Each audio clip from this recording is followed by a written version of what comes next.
Get it! Believe you can create, see it as innate in the dream room. Yeah, we're bringing dreams alive in the place to shine in the dream room.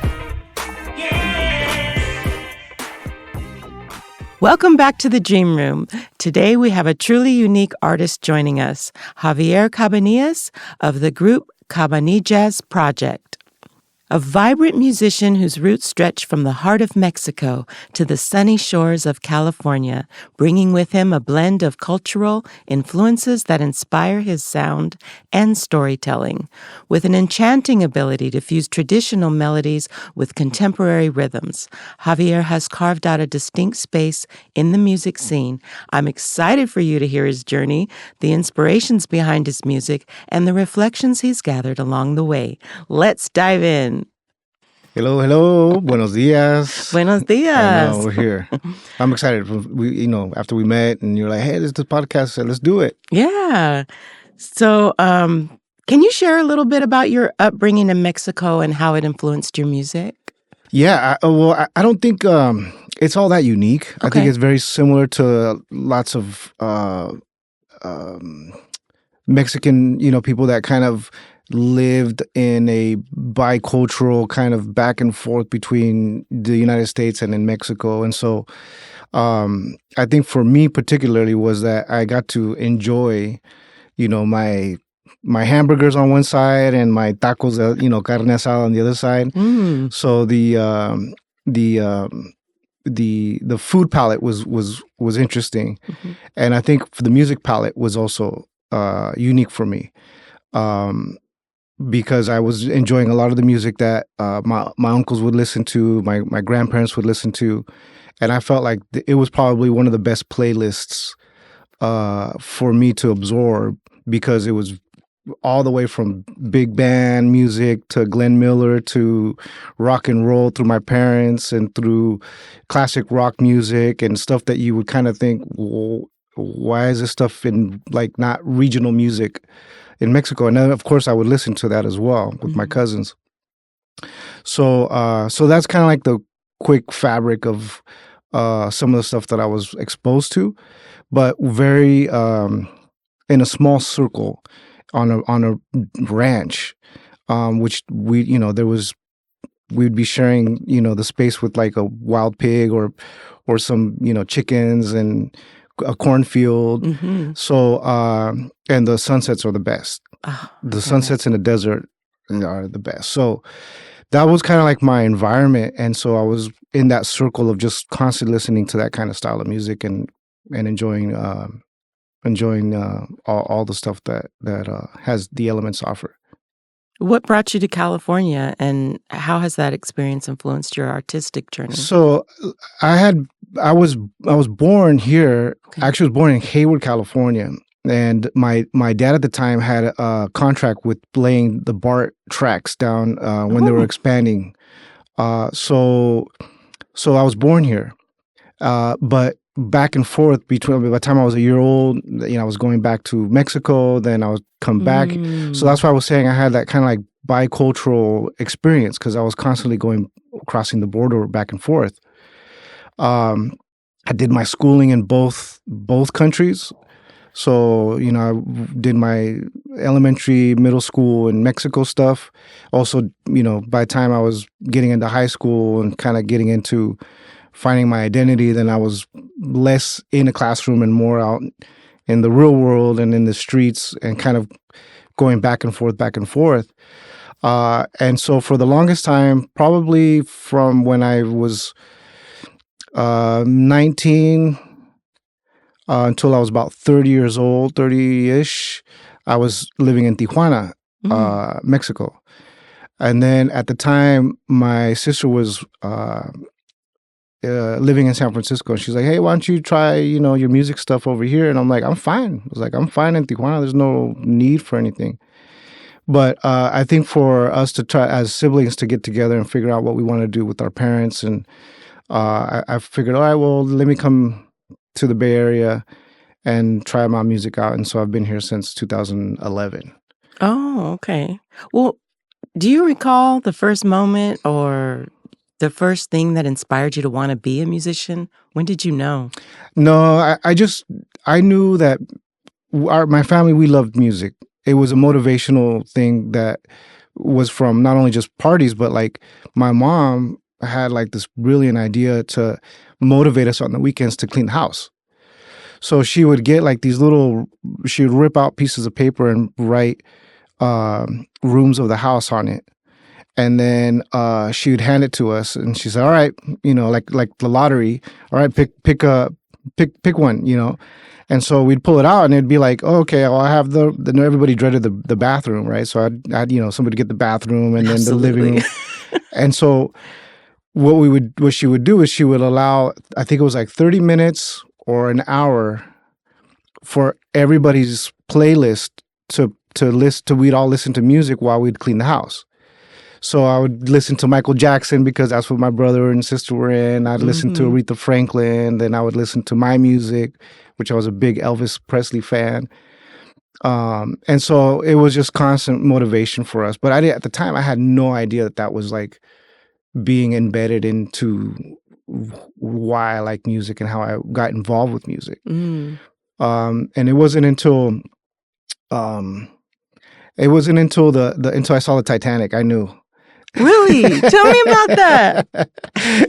That scene when the Titanic is falling, and there's these musician violinists that are like, they're playing, and then all of a sudden they pack up their stuff and they're starting to put away their things, and then they're like, one of them decides, well, whatever.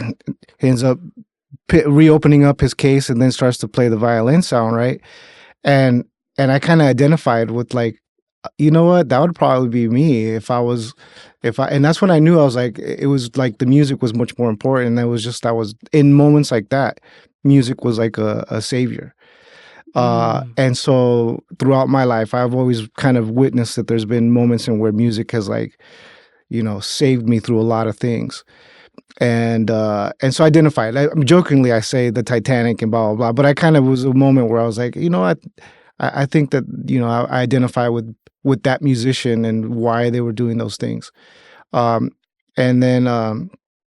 it wasn't until I actually started getting into music, meaning like playing musical instruments and playing with groups, that I then needed to change my mindset, because I always felt that I'm self-taught mainly. Okay. So I always felt like I'm the underdog in being a musician.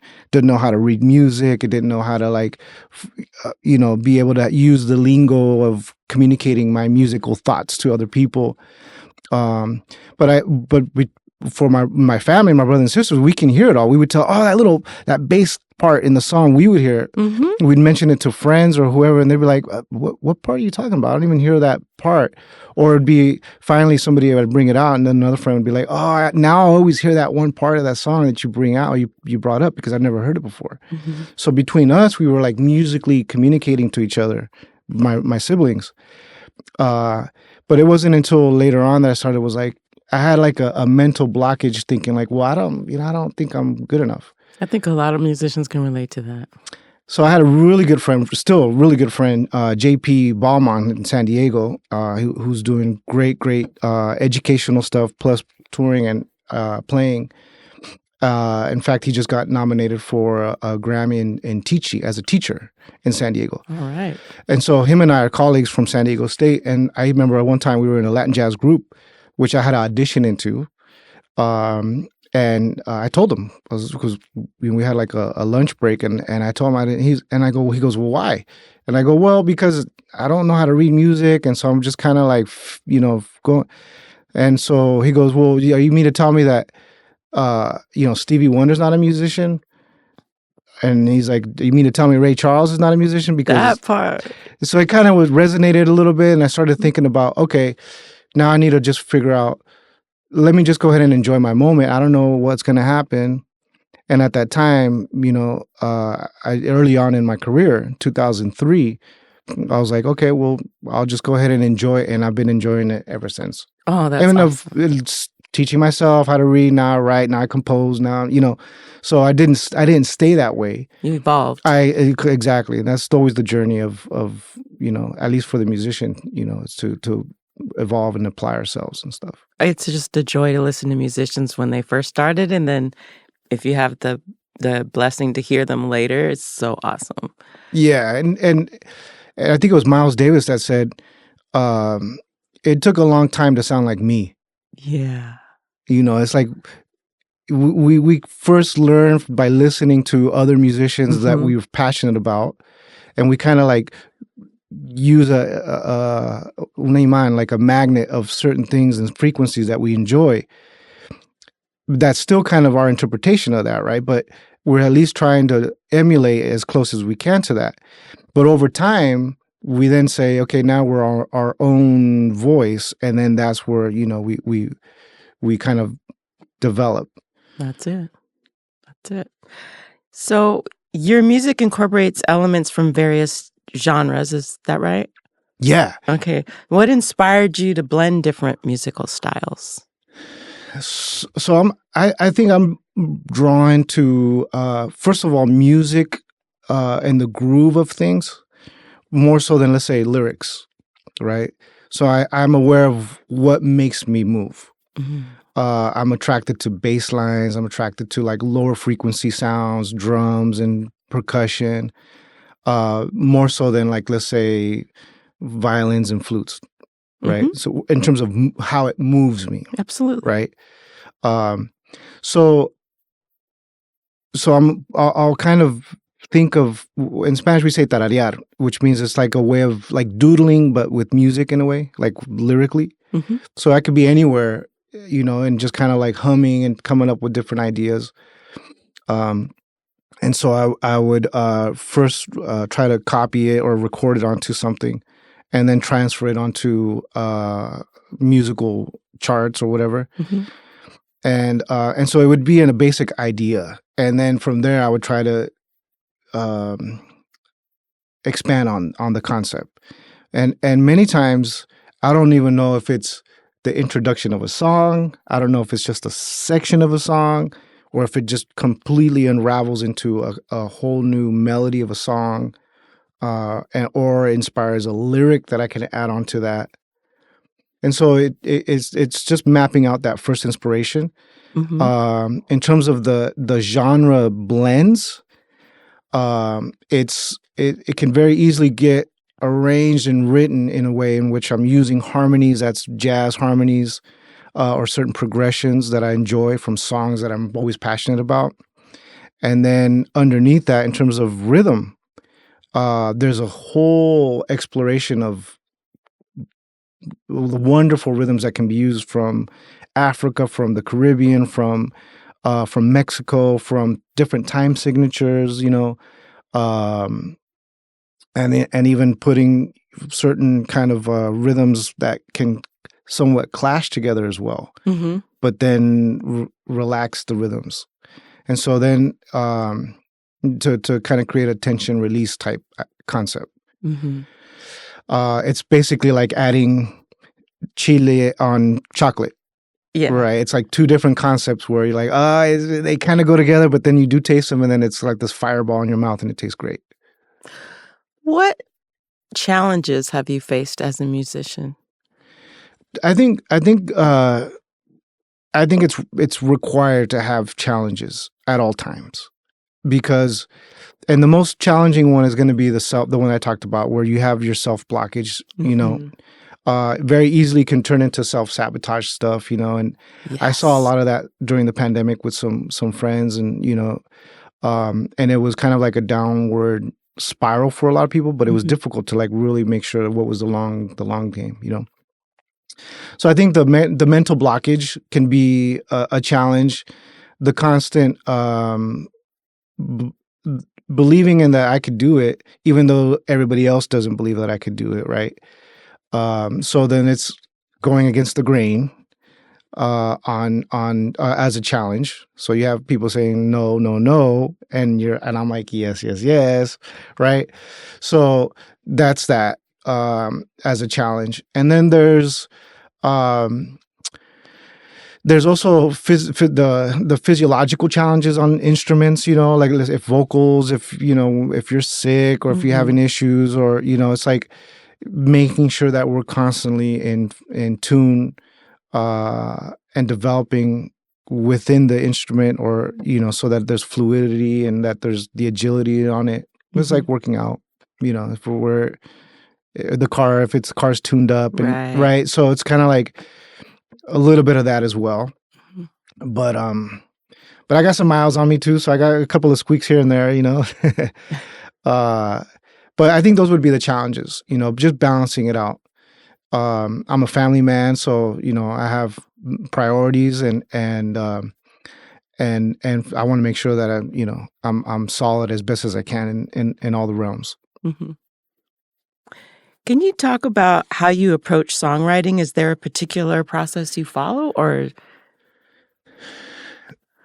the first time that I really developed a song was, I had mentioned before, I had all these little kind of scattered ideas, right? Just little snippets of things.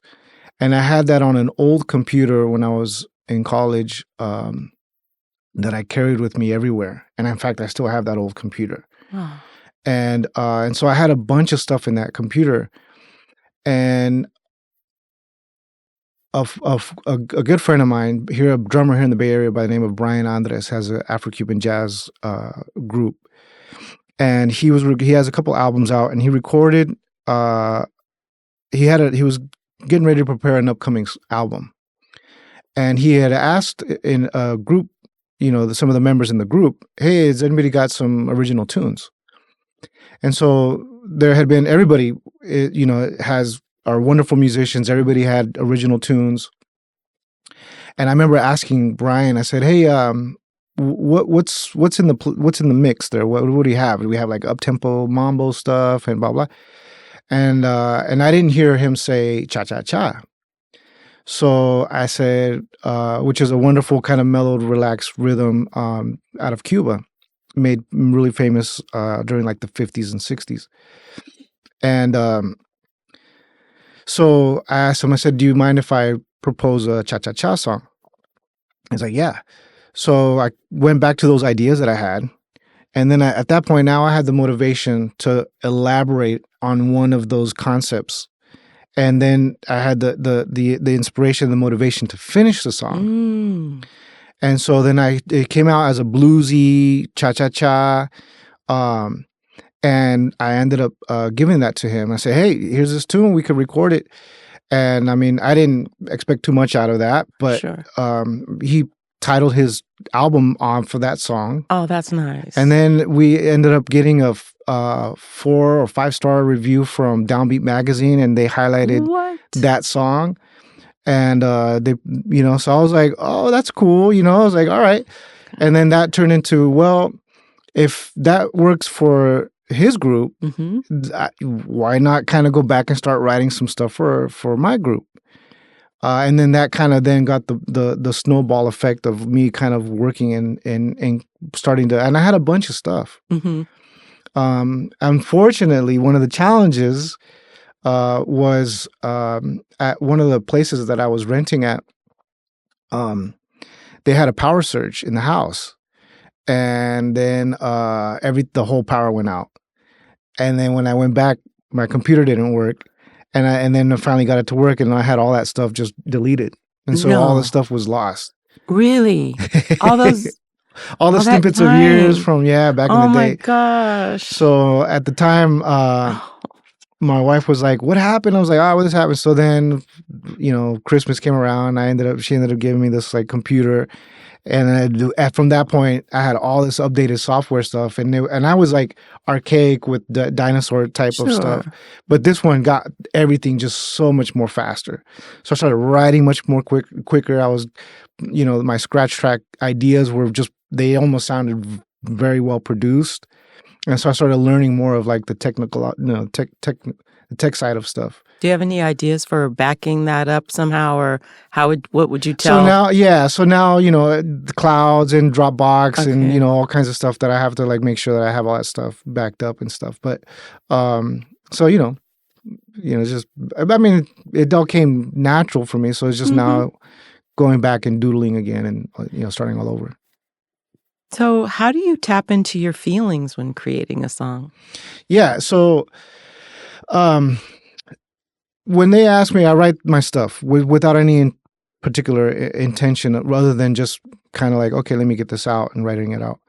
I kind of like to think about it as like, a carne asada hang. If you have people coming over and you want to have some music background, like, or drive up the coast of California and pop in the album and just kind of enjoy the scenery, and having that as like the soundtrack to the cruise, right?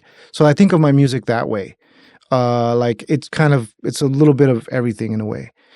In terms of specific tunes and specific ideas, they're usually like, for example, the song that you had asked me about, Tranquilo que vas deprisa, right?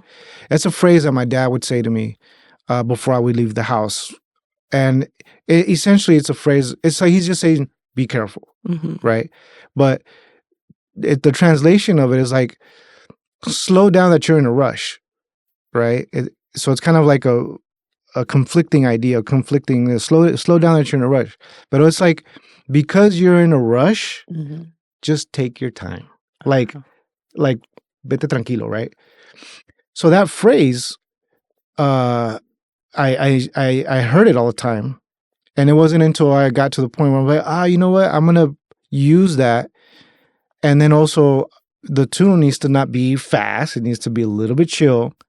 And then I put in a chorus phrase in there and I translated it for inspiration of also Jose Alfredo, who wrote a lot of regional Mexican music.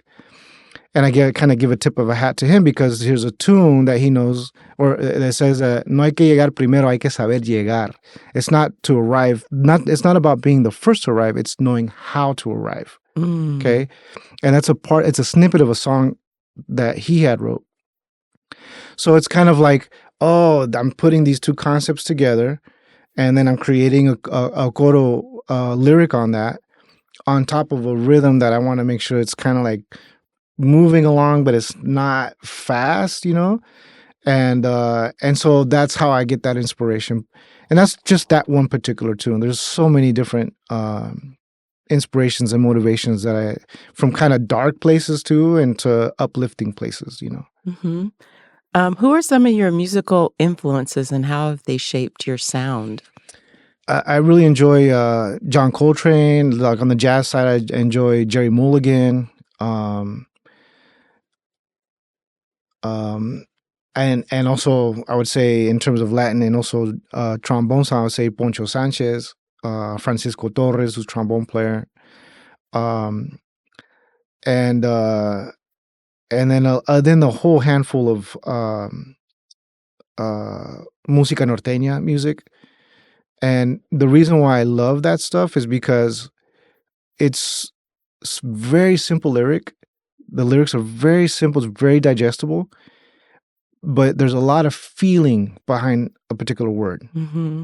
And so I love that vibe from that rather than it having things to be super complicated or I just like that simplicity of that style of music and the way that I feel and I enjoy.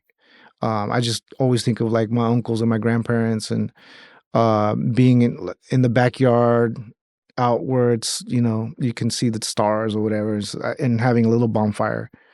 And that's that feel is what I like to try to transmit. Wow. I'd say those ones. There's a whole list, there's How about ones that would surprise us? Like earlier you said you enjoyed Elvis so much. Yeah, growing up. Yeah, Elvis was, even for like Christmas parties, I would mimic his dance movements and they would like give me a little guitar and I'd pretend I was, you ain't nothing but a hound, to do the whole thing. And I think for my parents and probably my siblings, they probably were just laughing at me or whatever, enjoying it. Yeah, but it was entertaining. It was wonderful. But for me, I was like in the moment, Yeah. James Brown definitely was a big influence in our home. So we would get down with all that. Um, Can you share a time when a fan shared how your music impacted them? yeah. Let me see here. So there's been times where people have come up, when we're performing and playing. They acknowledge how they feel, and then and it makes me feel good. Of course. I think where I get the surprise from is when I get messages from people in Japan, and I start getting messages from people from like Colombia or from Peru, and from other in Germany and other kinds of European countries, and they'll send me messages, and they'll tell me like how they enjoy the music, and they'll ask me for physical copies. And they're like, when's your next album coming out? We want it. We want an actual vinyl of it, a copy. How do we get it? Like, we want it. And they'll tell me that, well, we want to, I'll pay it in advance, whatever. Like, so to me, those are like unique ways of, wow, it's interesting that this music is actually, so heartwarming. it's broader than what was real. To me, it was just expressing it, Yeah, but I didn't know how far it can get, absolutely. What role does collaboration play in your music? Are there certain artists you seek to work with? I mean, Sure. I think the collaboration's a must as well. And in many different facets. So I collaborate with arrangers. So we kind of put together an idea of a template. I'll write out a lot of the melody lines and the rhythmic changes, the formatting of it, and the overall structure, the progression, etc. And then I'll work with an arranger who will work specifically on the horn lines. So they'll harmonize it, and that'll be specific to the instrumentation that I'm looking for in my group. But sometimes I'll record a tune that it's not intended to be performed live. Okay. And at that point, I'll have strings and violins and guitars, and it kind of be a little bit more. It's all live music with musicians. But those are collaborations that I'll work with. Right. I've done a couple of collaborations with writing. And so we would kind of get together and talk about how we can collaborate on writing. Usually I'll have pretty much the concept and everything, what I'm working on. And then I'll propose it to somebody and then say, hey, this is where I'm either stuck on, or this is where, can we come up with a B part to this tune? Things like that. And then I get a lot of inquiries for my collaboration on stuff. So I have some artists that will reach out to me, and we'll do some collaborations. And I mean, I've been lucky to have that stuff like be on a 2-month promotion for like a McDonald's commercial in California and Texas, and then I had some of my music in sync licensings for an episode on Showtime.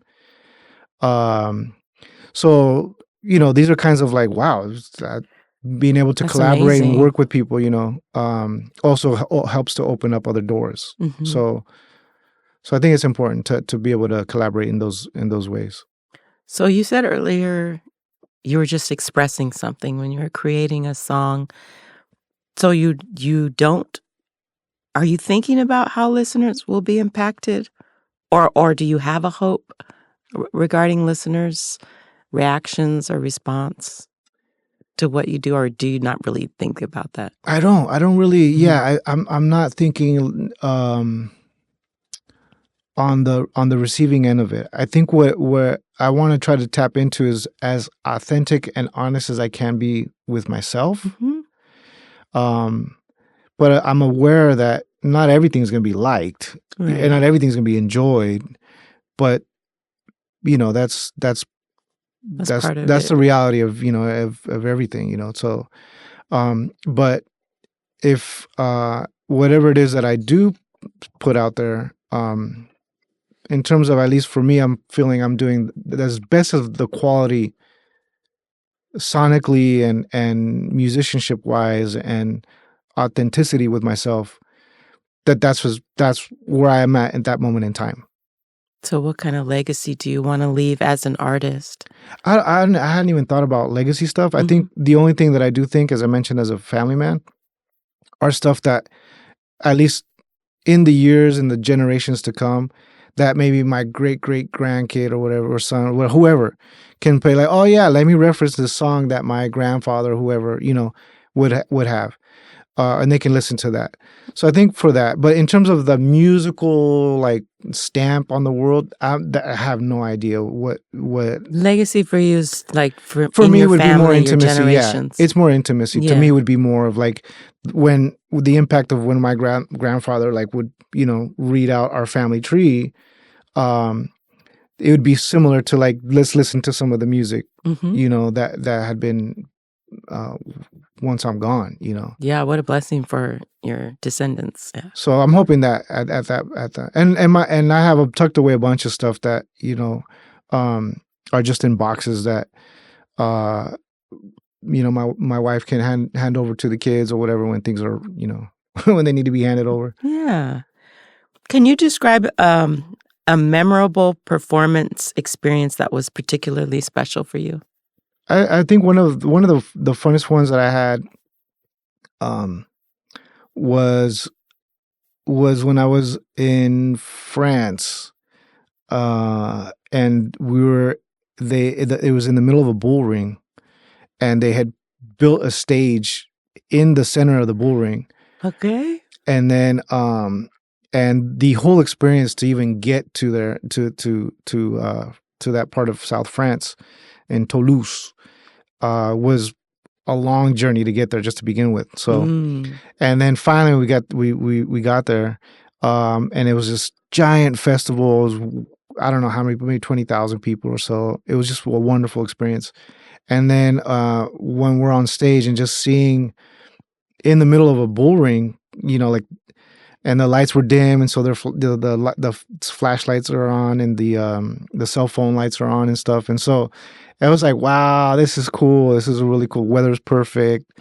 There was just a moment where I thought, like, this was an experience that I was like, wow, I love. This is great experience. Yeah. Uh, Thanks for sharing that. yeah, so I really enjoyed that one. Hmm.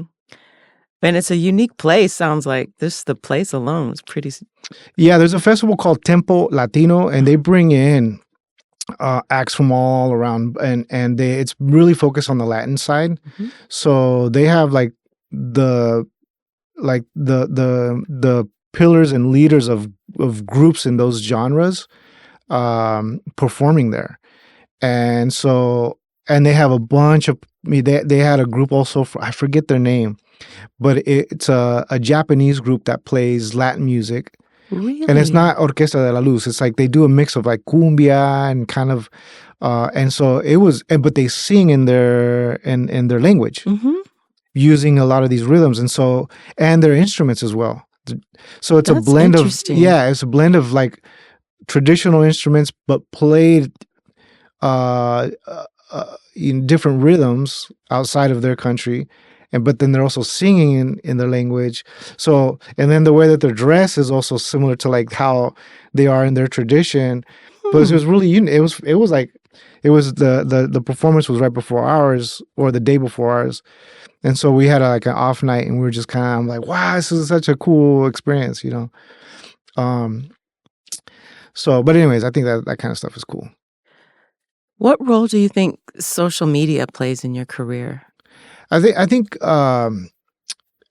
it's very important, because back in the days, you had labels and you had all that stuff that helped to push and promote, and now it's like direct to consumer, right? Direct to the fans, direct to people, and so um, it's a powerful tool to be able to quickly, and almost, without much monetary investment, Hmm. you can put the word out quickly.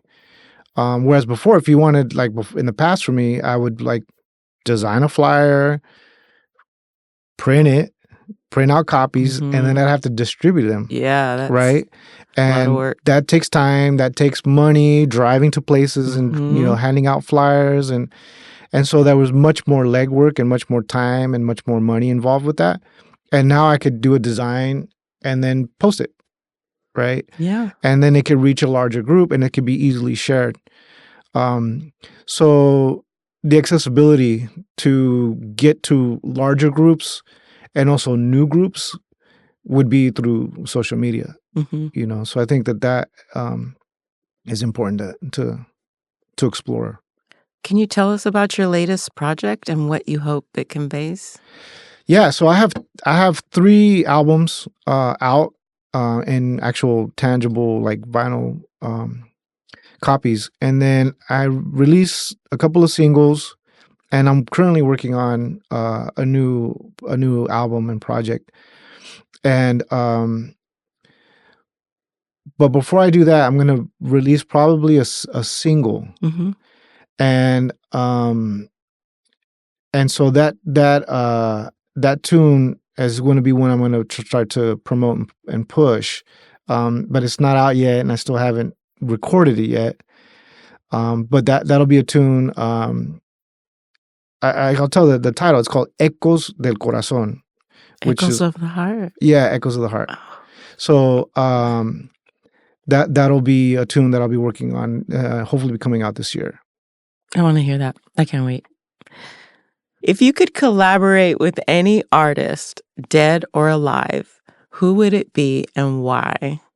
Well, I think I'm close to it, actually. Really? I am, yeah. So I had mentioned Poncho Sanchez. So we have we've been communicating. We have a relationship that where he'll sometimes come into town, and sometimes I'll even backline some of his conga drums for him, and then or pick him up or whatever. So there we have some common friends as well.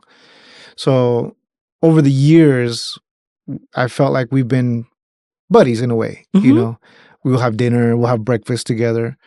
But then it got to the point where I was like, okay, I want to see if if you'd be interested in wanting to play on a tune. But I still kind of didn't build up the nerve to it.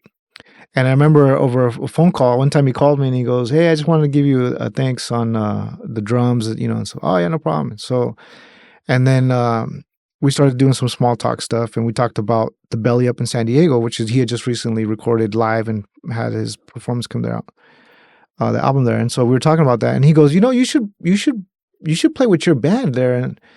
And I said, "Yeah, I'd love to." I go, "We could probably do it." I was like, "But to be able to sell it out," I said, I said we'd probably have to do it with like feature another artist with us so that we can, And so I'm kind of like dropping a little hints there, and he didn't mention anything. And I said, but I was like, we'd have to do something like that, and we could probably, I had some friends that we can probably contact in Tijuana, and I know some people in San Diego. We could probably, and we're still talking, and then a few minutes went by, and then he goes, yeah, he goes, yeah, I don't mind playing. I could play with your band.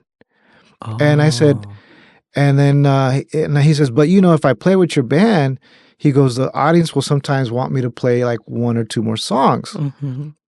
And I was like, well, now that you mentioned that, I said, I actually have an idea that would work.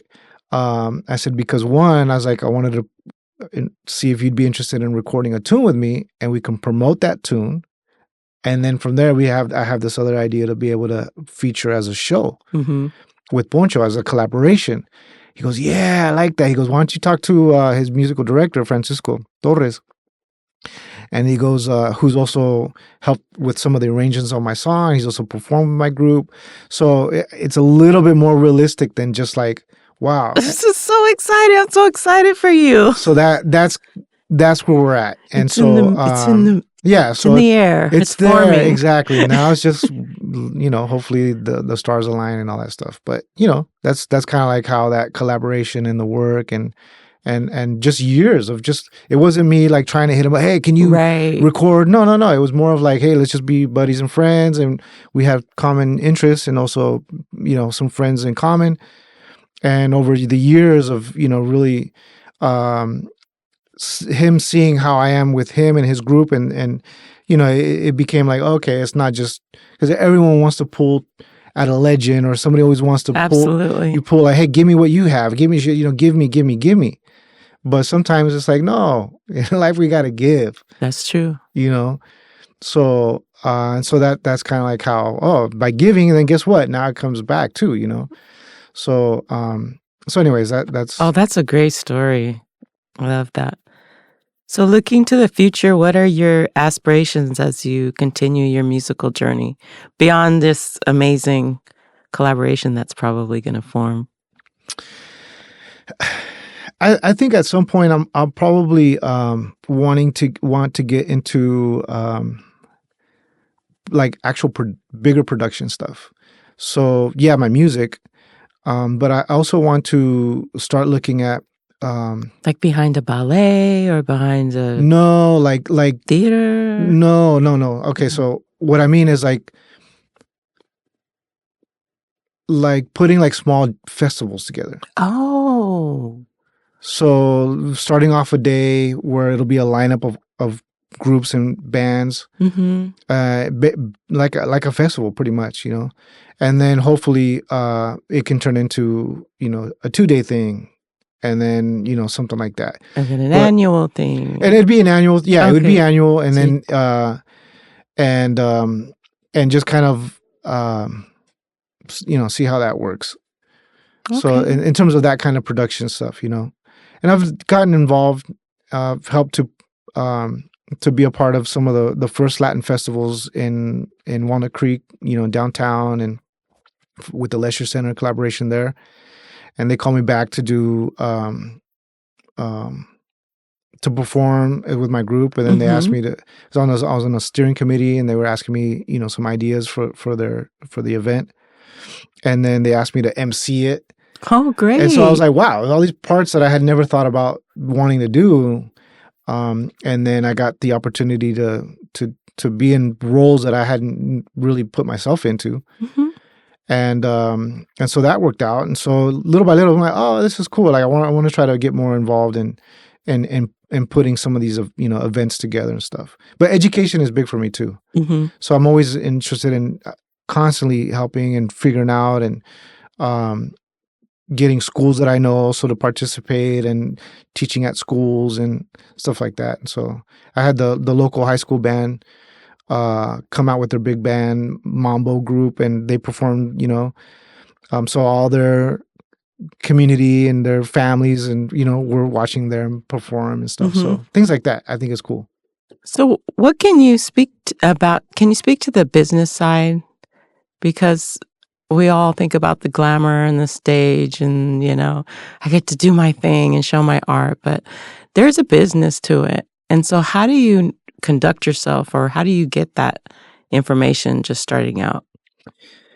In my case, I don't know how it is for a lot of other people. In my case, I don't come from any kind of like hookups, right? I wasn't born into like a connected musical family or scene, and easily, get in through certain doors, Everything I've done has been just grassroots learning on my own. But I had to learn many ways, like, oh, okay, if I put on an event, distributing the flyers and figuring out all kinds of stuff, right? So one time this was me in Tijuana, and there was a professor in Tijuana that was taking his students in business to meet different professionals in their environment, and then asking them, what do you think helped you get to where you're at now, right? And I thought it was ironic because I was like, I'm just like this musician playing in Tijuana. Why would they even want to come and ask me, right? I'm not. And one of the things that I took away from that was that they said, it's when you're passionate about it, when you're passionate about something, the money will come to you, as opposed to always seeking out, the dollar. And that kind of resonated for me at that moment when I said, okay, I'm not out there chasing a dollar, but I need to make sure that I'm passionate and I'm focused on what I'm doing, right? Now, that also will attract and draw certain things. So if my motivation is music, then I'm going to start drawing on certain people that are interested in that. Mm-hmm. Okay. If I'm interested in only the money side of things, okay, and if I'm focused on that, then I think it's going to be difficult because I'm not that business side. I've learned things, but I'm not on that business side of things, right? So, so what I'm trying to get at is that when I'm doing something, in other words, the collaborations with like the Leisure Center, those are things that I did not seek out. Those are people that had reached out to me and asked me, hey, would you want to be a part of this committee? Now, how and why did they do that stuff? Probably because I was focused on doing what I was doing in my own world. Mm-hmm. And if I was doing it well enough, then it's going to draw the attention of people that want to collaborate, right? Yes. But if I'm over there knocking on the door saying, hey, I want some money. I want you to hire me. I want this and this and that. It's going to be much more difficult Mm-hmm. for me to be able to make that transition. And it's just me. I don't have a booking agent. I don't have management. I don't have, a whole team. So, but I play all the roles, and at some point it's like, I'm going to have to pass and collaborate as well. But, composing the music, performing the music, leading the band on with the music, doing the contracts, doing the promotional stuff, like all the stuff that goes into that, I do it all. Mm-hmm. Right. And so if I'm able to do it well enough to get the attention of people that do have money and they have the interest for that, then I'll be able to work that business side of it a little bit easier. Well, Javier, your insights have been invaluable, and I think I'd like to share one of your songs with the audience. So could you just do a little intro to your song? Is this the one we're talking about, the Yeah. Tranquilo? Oh, yeah. So this is a tune that was recorded on our third album called Hella Sonic. And this tune is drawn on the inspiration of what my dad would say to me before I would leave the house. And I use that as the motivation to come up with some of the lyrics. And then the rhythm itself in this tune is a little bit more relaxed. And it seems to be one of the popular songs that we get some plays on. And so yeah, this one's called Tranquilo que vas deprisa.